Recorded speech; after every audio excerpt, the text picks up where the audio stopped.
Yo, Tim, aujourd'hui, là, il y a du bon vent, hein? On dirait le jardin d'Éden. Alors, c'est de ça que vous voulez qu'on parle? Oh de Dieu, le miséricordieux. Que la paix de Dieu soit sur l'ensemble des messagers. Que la paix de Dieu soit sur vos chers chemins. Alors, aujourd'hui, nous allons parler de Adam et Ève dans le jardin d'Éden. Mais cette émission va être consacrée à l'introduction et nous allons développer ça dans une prochaine vidéo. Dans le Coran, dans la Sourate 2, dans le Coran, la Sourate 2, le verset 30, Dieu nous dit وإذ قال ربك للملائكة إني جاعل في الأرض خليفة قالوا وتجعل فيها من يفسد فيها ويسفك الدماء ونحن نسبح بحمدك ونقدس لك قال إني أعلم ما لا تعلمون.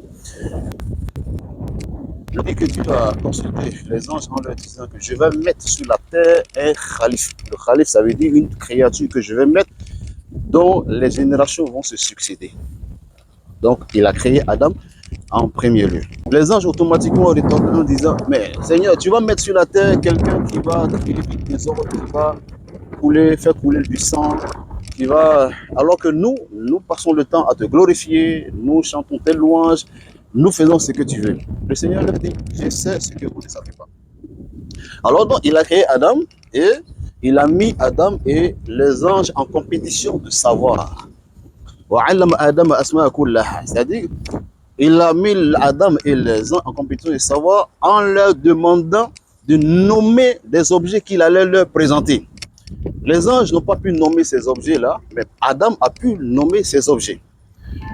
Pourquoi? Parce que c'est Adam qui allait avoir besoin de ces objets-là sur la terre afin de pouvoir mieux les utiliser. Parce que quand on connaît mieux l'appellation de certaines choses, on sait mieux les utiliser, que ce soit dans la médecine, que ce soit dans la science, que ce soit dans la technologie, que ce soit dans la vie courante. Même quand vous allez au marché, si vous ne connaissez pas le nom des légumes, comment est-ce que vous allez les acheter? C'est pour cela que Adam a réussi ce texte-là, parce que c'est lui qui allait en avoir besoin lorsqu'il serait sur la terre. Mais avant de continuer, il y a un aspect très important dans le verset qui a été dit. Lorsque les anges se sont présentés à Dieu par rapport à ce qu'ils savaient faire, Dieu leur a dit, je sais ce que vous ne savez pas. À ce niveau-là, c'est une question de savoir.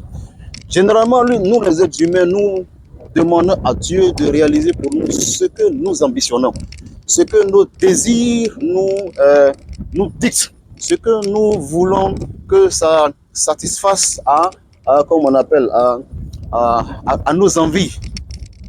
Or, Dieu sait mieux ce qui est bon pour nous. C'est pour cela que lorsque vous regardez dans les enseignements de l'islam, vous allez constater que le messager de l'islam, Mohammed, paix et salut sur lui, va vous dire, lorsque vous voulez entreprendre une activité, lorsque vous voulez entreprendre un projet, lorsque vous voulez faire quelque chose d'important qui concerne le futur, il faudra consulter Dieu. Et il nous l'enseigne.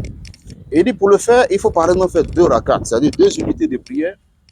Et au cours de la prière, il faut se demander au Seigneur, Seigneur, ce que je veux faire là, si c'est bon pour moi, si c'est bon pour ma famille, si c'est bon pour ma vie d'ici-bas, ma vie future, aide-moi à les réaliser, accorde-moi les moyens qui me permettent de les réaliser.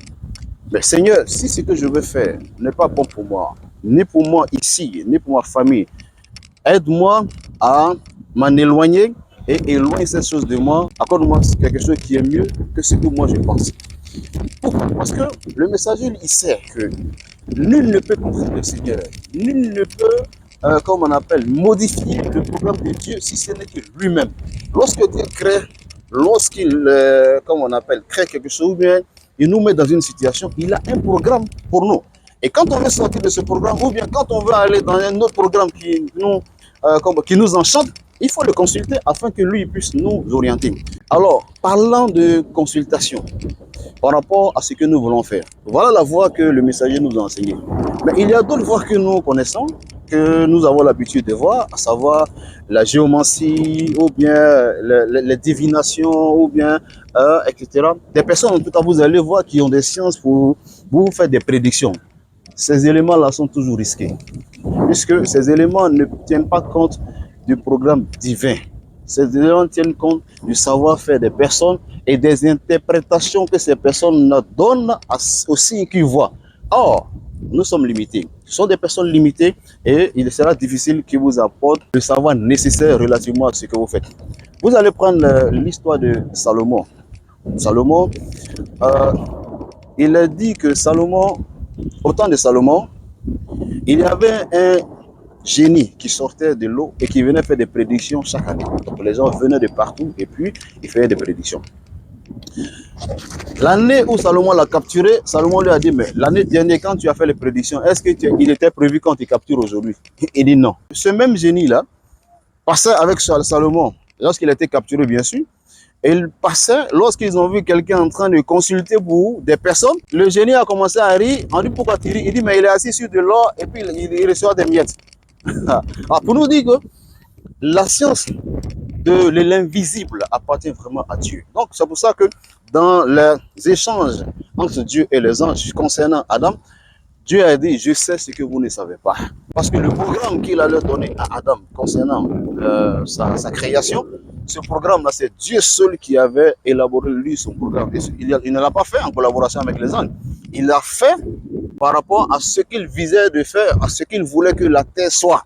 Alors, c'est relativement à cela que il va les envoyer dans le jardin d'Éden. Et dans le jardin d'Éden, nous allons constater que, au-delà de ce que les gens peuvent penser relativement à l'interprétation de la consommation de la pomme, il y a beaucoup plus d'enseignements que nous avons à apprendre dans l'histoire d'Adam et Ève dans le jardin d'Éden. Cela va faire l'objet d'une prochaine vidéo. Sur ce, que la paix de Dieu soit sur vous.